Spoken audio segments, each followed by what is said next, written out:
Kembali lagi bersama aku Agus Arta dalam channel membahas perguruan tinggi. Jadi di video kali ini aku akan memberitahu kalian informasi terkait jadwal dan juga persyaratan apa saja yang nanti dibutuhkan ketika kalian mendaftar ke perguruan tinggi negeri melalui jalur SNMPTN. Nah, informasi ini wajib banget kalian perhatikan. Kalian juga bisa siapkan nih untuk alat tulis ataupun handphone kalian yang bisa kalian gunakan untuk mencatat agar kalian tidak ketinggalan informasi. Nah, untuk masuk ke perguruan tinggi nanti akan ada banyak jalur yang sebenarnya bisa kalian pilih. Dan di video kali ini aku akan menjelaskan terkait jalur SNMPTN. Nah, mungkin dari teman-teman di sini juga udah pada tahu ya apa sih jalur SNMPTN itu. Jadi jalur SNMPTN adalah jalur masuk ke perguruan tinggi negeri dengan menggunakan nilai rapot. Jadi nih kalian nggak perlu mempersiapkan untuk belajar lagi ataupun mengikuti tes lainnya untuk bisa mengikuti jalur ini. Karena jalur ini hanya membutuhkan nilai rapot saja dari semester 1 sampai dengan semester 5. Oke, kita masuk ke tahapan yang pertama. Tentunya kalian harus memiliki akun LTMPT. Nah, nanti akun ini akan digunakan untuk kalian melakukan proses seleksi, mungkin dari pengisian berkas ataupun kalian juga bisa melihat PTN dan jurusan-jurusan yang ada di dalamnya. Jadi untuk pembuatan akun ini dimulai pada tanggal 4 Januari sampai dengan 15 Februari tahun 2022. Selanjutnya akan ada penetapan siswa eligible pada tanggal 4 Januari sampai dengan 8 Februari tahun 2022. Mungkin teman-teman ada yang belum tahu nih apa sih itu siswa eligible. Jadi siswa eligible itu adalah siswa yang dipilih oleh sekolah untuk bisa mengikuti jalur SNMPTN. Jadi nih kalian nggak bisa nih sembarangan mengikuti SNMPTN. Tergantung dari sekolah kalian karena akan ada siswa yang juga tidak memiliki kesempatan untuk mendaftar di jalur SNMPTN. Nah, ada beberapa cara yang sekolah gunakan untuk memilih siswanya yang berhak mengikuti SNMPTN seperti apa. Jadi untuk kriterianya itu berbeda ya dari SMA jurusan IPA, IPS, ataupun dari jurusan bahasa. Dan juga ada kriteria lain dari kalian yang berasal dari SMK. Nah, untuk kalian yang berasal dari jurusan IPA, akan ada mata pelajaran yang nantinya akan diperingkat, yaitu mata pelajaran matematika, bahasa Indonesia, bahasa Inggris, kimia, fisika, dan biologi. Jadi nilai kalian nanti akan ditotal dari semester 1 sampai dengan semester 5 dan akan diperingkat atau di-ranking dari yang tertinggi sampai dengan yang keterendah. Lalu untuk kalian yang berasal dari SMA jurusan IPS, mata pelajaran yang nanti akan diperingkat adalah bahasa Indonesia, bahasa Inggris, matematika, sosiologi, geografi, dan juga ekonomi.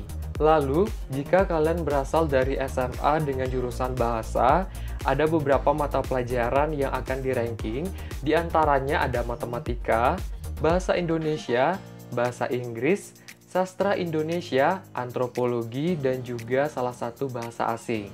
Nah, jika kalian dari SMK ada mata pelajaran yang nantinya akan di-ranking, yaitu bahasa Indonesia, bahasa Inggris, matematika, dan salah satu komputasi keahlian. Tergantung dari keahlian apa yang kalian ambil pada saat SMK.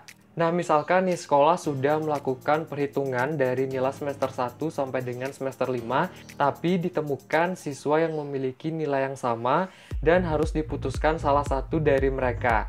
Caranya, sekolah dapat menambahkan kriteria lain seperti prestasi akademik untuk bisa mempertimbangkan dari siswa yang memiliki nilai yang sama.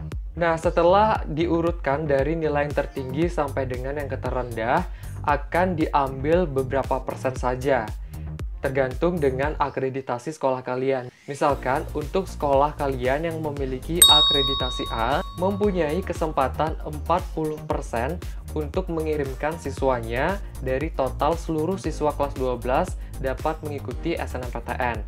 Lalu untuk kalian yang memiliki sekolah dengan akreditasi B, hanya memiliki peluang sebesar 25% dari seluruh total siswa kelas 12 dan yang memiliki akreditasi C berpeluang sebesar 5% untuk mengirimkan siswanya dari seluruh total siswa kelas 12.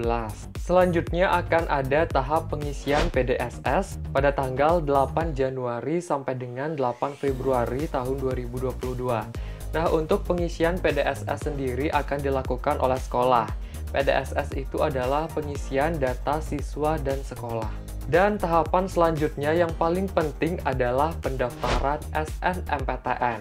Setelah kalian memiliki informasi terkait siswa-siswa siapa saja yang berhak untuk mengikuti SNMPTN, kalian jangan lupa untuk mendaftarkan diri di jalur SNMPTN ini yang dibuka pada tanggal 14 sampai 28 Februari. Nah, untuk tahapan pendaftaran SNMPTN ini ada beberapa hal yang kalian harus perhatikan. Yang pertama, kalian boleh memilih maksimal 2 program studi ataupun 2 PTN yang berbeda. Lalu setelah itu kalian akan diarahkan untuk mengisi berkas dan keperluan lainnya yang digunakan untuk pendaftaran nanti. Untuk syarat memilih PTN itu di tahun lalu, di tahun 2021, jika kalian memilih 2 program studi, maka salah satu program studinya itu wajib di PTN tempat kalian tinggal.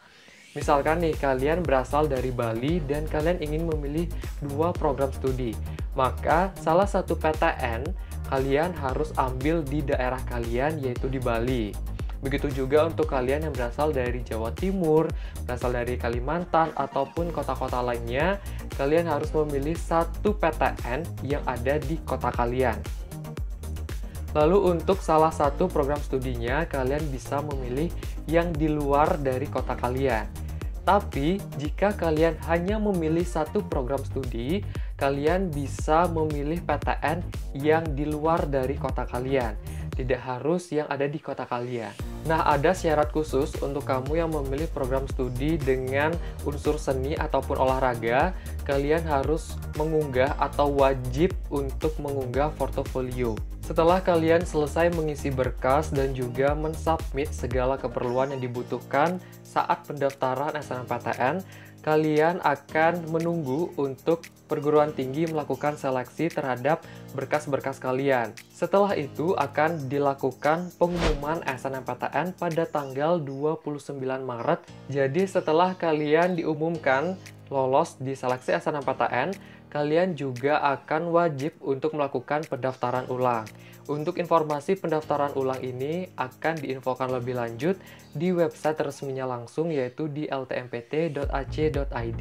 Itulah tadi tanggal dan juga syarat yang diperlukan ketika kalian nanti memiliki kesempatan untuk mendaftar ke jalur SNMPTN. Nah, untuk tanggal dan juga syarat ini yang tadi aku sudah jelaskan, itu mungkin saja mengalami perubahan seiring dengan berjalannya waktu. Mungkin akan ada beberapa revisi untuk tanggal ataupun syaratnya, jadi kalian harus selalu pantau informasi di website resminya langsung, yaitu di ltmpt.ac.id. Atau kalian juga bisa untuk pantau Instagramnya di @ltmptofficial. Di situ akan ada informasi terbaru, jadi kalian harus selalu pantau setiap waktu agar tidak ketinggalan informasinya dan kalian dapat mengikuti jalur SNMPTN dengan lancar. Oke, sekian informasi yang dapat aku sampaikan. Jika kalian ada pertanyaan, tinggal taruh saja di kolom komentar atau kalian juga bisa langsung DM ke Instagram aku. Nanti aku akan bantu jawab pertanyaan kalian. Terima kasih dan sampai ketemu di video selanjutnya.